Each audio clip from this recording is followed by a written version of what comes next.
네, 오늘 노새 두 마리 보겠습니다. 최일남 선생님이 쓴 작품. 최일남 선생님은 그 흐르는 북 여러분 그 배웠을 겁니다. 흐르는 북.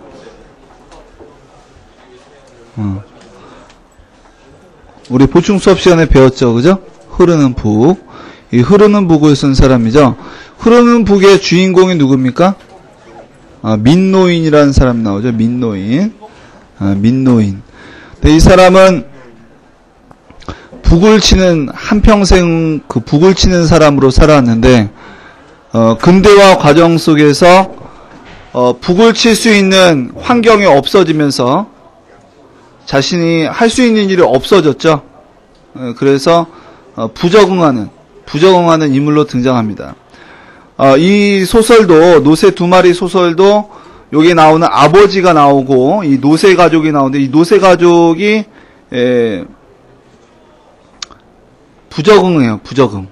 근대화 산업화에 부적응하면서 근데 부적응했을 때 자세가 어떤 거냐면 내가 여기에 부적응하기 위해서 아무 일도 안 하는 게 아니라 노력을 해요. 노력을. 근데 힘겹고 고단하게 살아가죠. 고단하게 그런 삶을 살아갑니다. 다시 돌아와서 일단은 여러분이 문학 작품에서 제일 중요한 거는 뭐다는 거예요? 제목이다. 제목.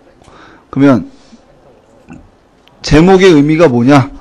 일단 제목의 노새 두 마리라는 것은 두 마리는 첫 번째는 진짜 노새 한 마리를 의미하고요.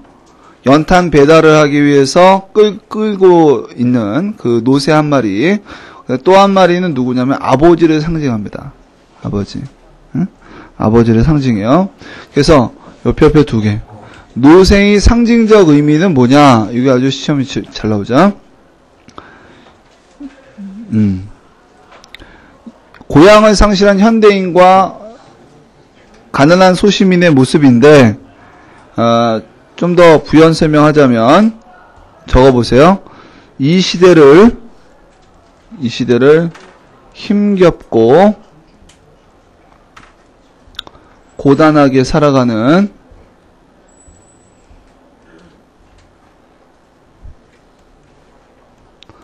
살아가고 있는 아버지 또는 아버지들을 상징해요. 아시겠죠?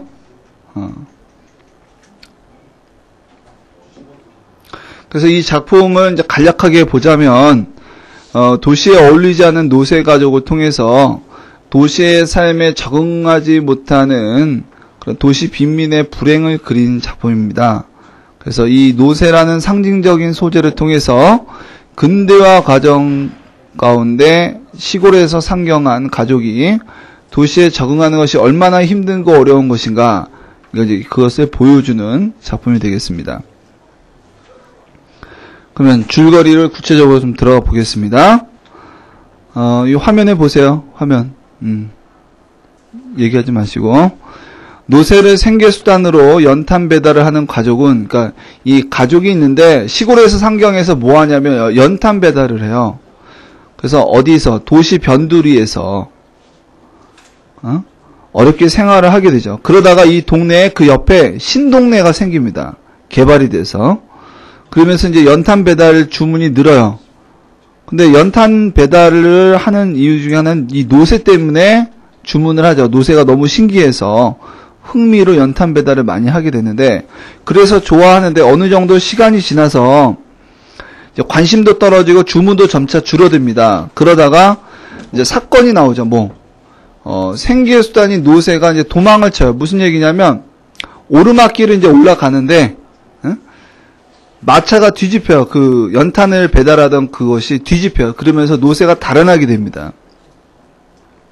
그래서 이제 노새를 찾기 위해서 아주 노력을 많이 하지만 결국에는 찾지 못하고 돌아왔어요.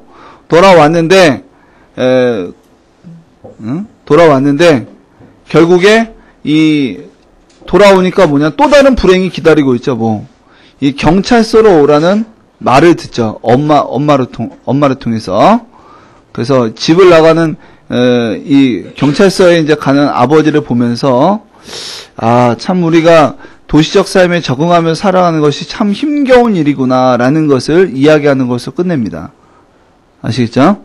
근데 이제 이 소설에서 또 중요한 건 뭐냐면, 이 아버지가 이제 술집에 그 대포집에 들어갔는데, 아버지가 내가 노세다라고 말하는 장면이 나와요. 알겠죠? 좀 이따 계속해서 제가 좀 살펴보겠습니다. 앞부분의 줄거리. 그러니까 여러분이 그 소설 지문에서, 수능 볼 때 소설 지문에서, 가장 잘 읽어야 될 부분이 어디냐면 앞부분의 줄거리입니다. 이 앞부분의 줄거리 읽으면서 뭘 찾아내면 세 가지를 찾아야 되죠. 하나는 뭐냐면 시간적 배경, 공간적 배경.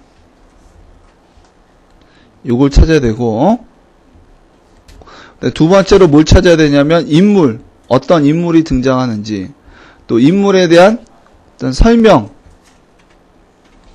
그죠? 세 번째로 찾아야 될 건 사건입니다. 어떤 사건이 이전에 있었으며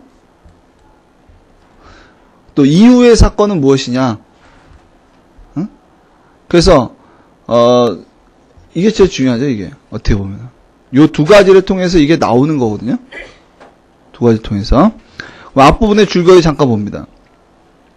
일단 도시 변두리에서 하니까 이게 뭐야? 공간적 배경이죠. 공간적 배경. 도시 변두리에서 아버지는 동그라미. 아버지 왜? 등장인물. 노새로 연탄 배달을 한다. 이게 뭐야? 사건. 그죠? 상황이 나온 거죠. 이전의 사건이요.